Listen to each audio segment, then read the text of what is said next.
Shaka Zulu's story begins in the heart of southern Africa, born in 1787 to Senzangakona, the Zulu chief, and Nandi, his mother, who would become the most significant force in his life. Shaka's early years were marred by rejection and hardship. Born out of wedlock, he was cast aside by his father and exiled with his mother, living as an outcast in a world that saw him as nothing more than a mere boy. However, these struggles were not in vain. They forged a young warrior who would rise against the odds. As a teenager, Shaka's potential as a warrior caught the attention of the Zulu Kingdom, where he trained under Chief Dingiswayo. This was where Shaka's genius for military strategy began to emerge. His time in the Mthethwa army was pivotal in shaping his vision of how warfare should be fought. Shaka wasn't just another soldier. He was a student of battle, learning not only the basics of combat but also the psychology behind leadership and organization. This foundation would propel him to greatness. The turning point came when Shaka, still a young warrior, joined Dingiswayo in battle against the powerful Ndwandwe clan. It was here that Shaka's ruthless tenacity and sharp mind earned him the respect of those around him. By the time he left the Mthethwa camp, Shaka had not only learned military discipline but had also started to form his vision for the future, one that would see him lead his own people to dominance. But destiny would not wait. Shaka's father passed away in 1816, leaving the Zulu Kingdom to a weak and divided leadership. Shaka, now a seasoned warrior, returned to his homeland with a singular purpose: to claim the throne that was rightfully his.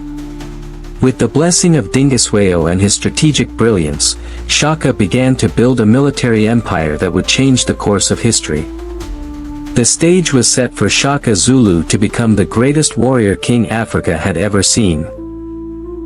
As we continue, we'll witness the rise of this extraordinary leader, whose military genius and indomitable spirit would lead him to conquer and unite vast territories under the Zulu banner.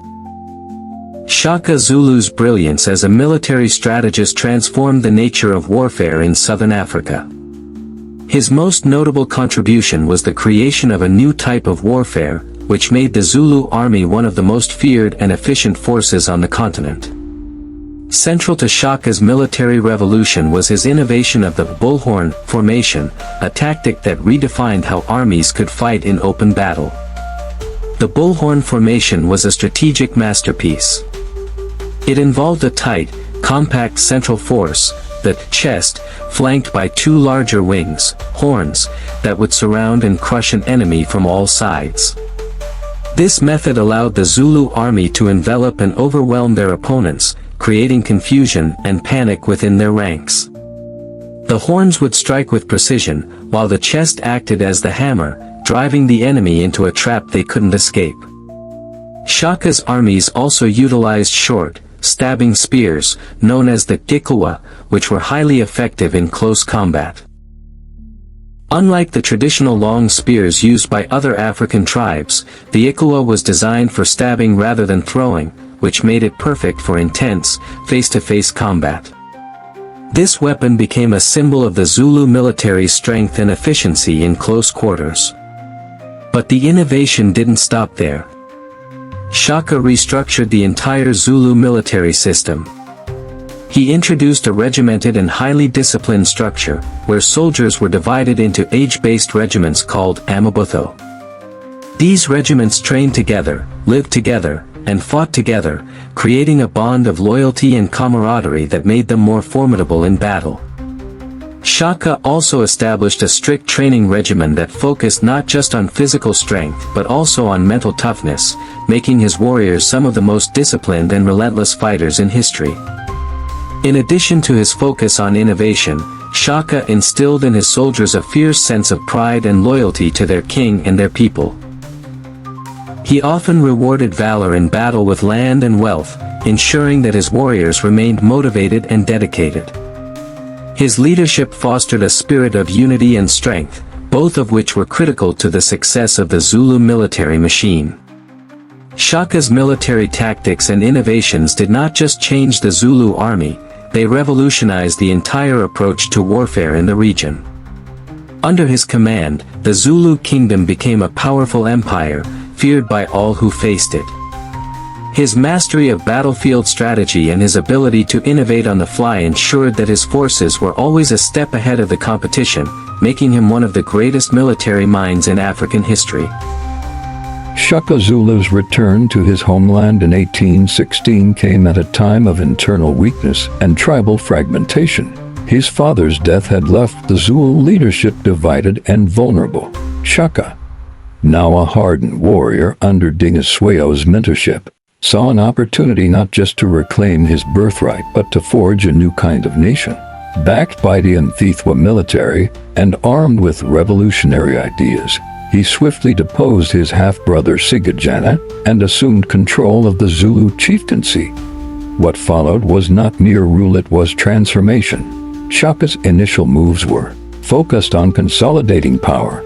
He crushed rivals, restructured leadership hierarchies, and turned fragmented clans into a single, cohesive military state.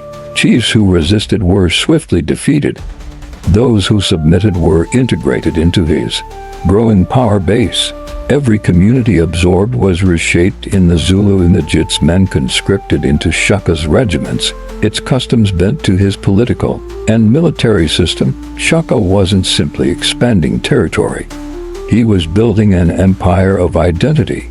Through relentless warfare and psychological tactics, Shaka launched a series of expansionist campaigns that brought dozens of tribes and territories under Zulu control. His warriors, trained in brutal discipline and loyalty, executed precise, ruthless invasions.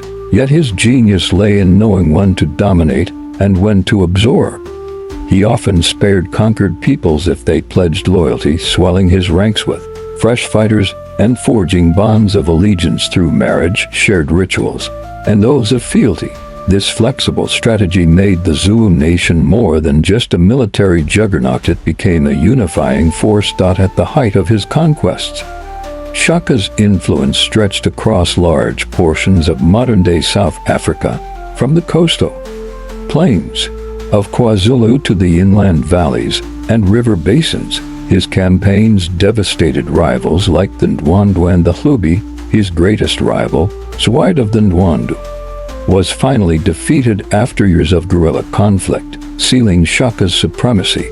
These conquests caused massive migrations and upheavals across southern Africa known as the Mafane, the crushing, that reshaped entire regions. But with rapid expansion came strain. Managing a vast, multi-ethnic kingdom required more than just spears and strategy. Resources were stretched, loyalty among absorbed tribes was fragile, and tensions brewed beneath the surface. Still, in this moment of triumph, Shaka stood as Africa's undisputed warrior king, having welded together a fragmented people into a thunderous empire that would forever alter the continent's history. Shaka Zulu's reign was defined by both brilliance and brutality. His leadership was characterized by an intense authoritarianism, coupled with a vision that sought to reshape not only the Zulu Kingdom but the very fabric of southern Africa. While he established an empire that was militarily unmatched, the internal cost of his rule was high.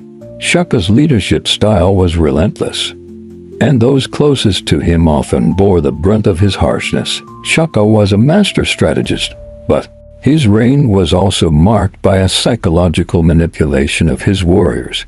He used fear as a tool, enforcing strict discipline and punishing any signs of insubordination with extreme measures. Under his command, loyalty was rewarded, but disobedience was met with violence. Shaka believed that strong leadership meant control over both body and mind, and he went to great lengths to ensure his warriors obeyed without question. This led to an ironclad military structure, with each soldier bound to their comrades and their king through unwavering devotion. Despite his military genius, Shaka's rule was not without its struggles. Factionalism began to emerge within the kingdom as Shaka's territorial conquests expanded. Once uniting the Zulu people was achieved, the challenge of governing them loomed large. Internal dissent began to grow, as some Zulu leaders felt increasingly marginalized by Shaka's rising centralization of power. The various factions, once allies, now saw opportunities to challenge Shaka's authority. Perhaps the most telling aspect of Shaka's rule was his paranoia. He became increasingly isolated, trusting few and suspecting betrayal everywhere. This psychological toll manifested in a series of personal tragedies. The death of his mother, Nandi, in 1827, left Shaka deeply vulnerable. His grief, compounded by his growing distrust of his inner circle, led to the execution of several of his closest allies. As his kingdom expanded, his rule became a suffocating mixture of authoritarian control and erratic decision-making. Shaka's obsession with power and control led him to take extreme measures to maintain the empire's dominance. He often resorted to violence against not just his enemies but also his people. The Zulu state of war became a fixture of his reign as he continually demanded loyalty, discipline, and sacrifice. But as Shaka's mood darkened, his methods grew even more severe. These harsh tactics alienated the very people who had once been his staunchest supporters. Despite these struggles, Shaka's Zulu Kingdom continued to thrive as an unstoppable military force, carving out an empire that no one dared to challenge. His warriors remained fiercely loyal, inspired by his vision of unity and strength. But it was a kingdom built on the edge of a sword, one that would soon unravel from within, as the very power Shaka had cultivated became the root of his demise. The downfall of Shaka Zulu was as dramatic as his rise to power. The very traits that had made him one of the greatest military leaders in African history, his ruthless drive for dominance and unwavering control, ultimately led to his demise. Paranoia, deepening isolation, and the mounting resentment of those around him created a perfect storm, one that would bring an end to Shaka's reign and his life. In 1828, after years of personal loss and political instability, Shaka's behavior grew more erratic. His grief over his mother's death, compounded by his increasing mistrust of his advisors, pushed him to make impulsive and destructive decisions. As Shaka's power and cruelty escalated, discontent among his closest relatives and chiefs reached a boiling point. His half-brothers, Dingaan and Umhlanga, who had once been loyal to him, became key figures in a conspiracy to remove him from power. The plot against Shaka was carefully orchestrated. The brothers, supported by disgruntled Zulu chiefs and military leaders, decided that the only way to end Shaka's reign was to assassinate him. On the night of September 22, 1828, Shaka was killed by Dingaan and Umhlanga with the assistance of his trusted bodyguards. The assassination was swift and brutal. Shaka, the king who had once ruled over southern Africa with unmatched strength, was stabbed to death in the very palace he had built. His body was left in the hands of his killers, marking the tragic end of an era. Shaka's death sent shockwaves through the Zulu Kingdom. His immediate successors were unable to retain the power he had commanded, and the Zulu Empire began to fracture. His once unified kingdom soon descended into chaos as rival factions fought for control. Despite his harsh rule, Shaka had been the central force holding the empire together. Without him, the empire's cohesion unraveled. Though his reign ended in betrayal and bloodshed, Shaka Zulu's legacy lived on. His innovations in military tactics, particularly the bullhorn formation and the use of the Ikwa spear, were adopted by many African warriors long after his death. His leadership model, though despotic, inspired future generations to view leadership as a blend of strength, unity, and fearlessness. The Zulu Kingdom, though weakened, would continue to exist for decades, its history forever shaped by Shaka's reign. Shaka's legacy also transcended military strategy. He became a symbol of African resistance, a warrior king who defied the odds and built a powerful empire in the face of external threats. His life story, both tragic and inspiring, has become a part of South Africa's cultural fabric. To this day, Shaka is remembered as the greatest warrior king of Southern Africa, his name synonymous with strength, strategy, and the power of leadership. Shaka Zulu's legacy is a powerful reminder of the complex balance between leadership, strength, and humanity, while he built an empire that shaped Southern Africa.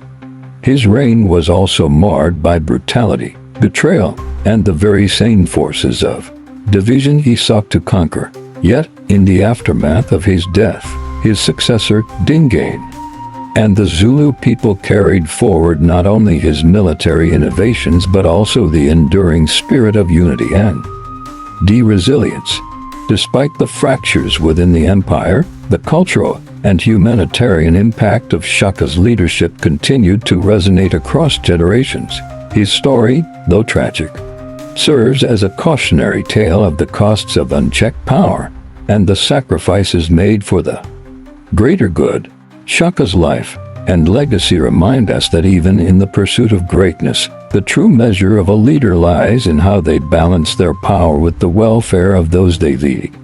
If you found this story of Shaka Zulu's rise, reign, and fall compelling, don't forget to like, comment, and share this video with others. Subscribe for more hidden history of Africa, where we continue to uncover untold stories that have shaped our world today.